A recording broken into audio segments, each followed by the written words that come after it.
July 13, 2023. Good day all. This is a message from Sierra Victor. We are busy looking at the basic principles of warfare and how to protect a society against a threat. Irrespective of age or century of the conflict, whoever participates, or the level of technology involved, certain principles stay the same. External Principles, Part 2. The basic principles in warfare where a minority is opposed by a majority, the deciding factors would be the following. Clear objectives. Be flexible in planning. Mobility. To deny the enemy initiative. Clear objectives. We already discussed the overall main clear objective as protecting life, property, and restoring law and order into responsible hands. Secondary objectives should always support the main objective. In a hostile situation where your neighborhood is attacked or besieged, the secondary objectives will be decided on where and what happens. When deciding on an objective or an action, there must be a tactical reason for engagement and disruption, as resources in human and hardware form would be limited. The abbreviation to follow would be WWHW. What? Where? How? And why? Never engage because of sentimental reasons or anger, think strategically. If an objective don't bring you more supplies, strategic advantage, or prevent the enemy of it, there is no use in the risk. Be flexible in planning. Allow subordinates the freedom of command when an unexpected opportunity presents itself.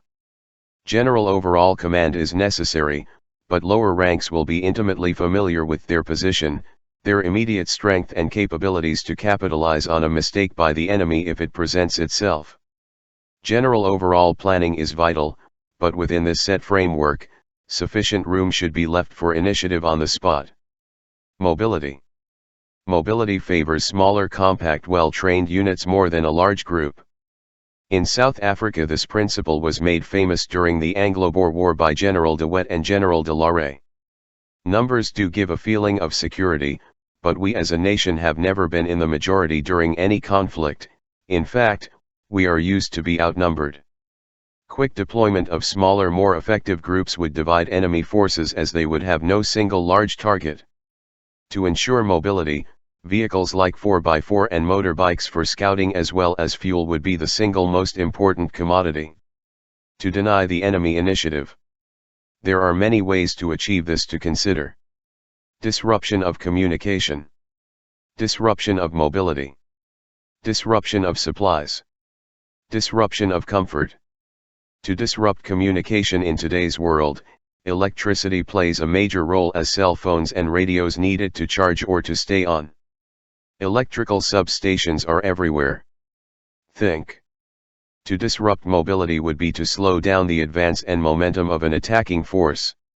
A soldier on foot is not as effective over distance in a march to a battlefield. That is why mechanized infantry is used for initial contact of a large force. In a civilian unrest or civil war, military equipment and vehicles will be limited. Forces will use the transport to their disposal. Should the threat be from a lower income group, this transport will be in minibus form. They are not 4x4. Strategic sabotaging roads would break momentum. Disruption of supplies would entail preventing deliveries of logistics to enemy bases or strongholds. This can be done by controlling the roads leading in and out of an enemy territory. Bridges, tunnels, highways and other gateways are natural positions where disruption can take place. Disruption of comfort will quickly demoralize an enemy.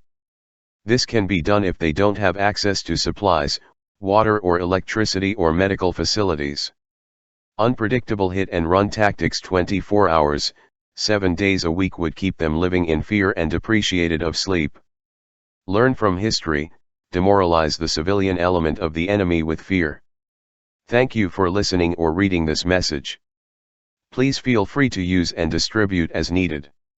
Our messages are not by any means enticing you to a revolution of sorts, but rather to equip you with the necessary theoretical background in order to assist local armed forces or police in stabilizing a SHTF situation.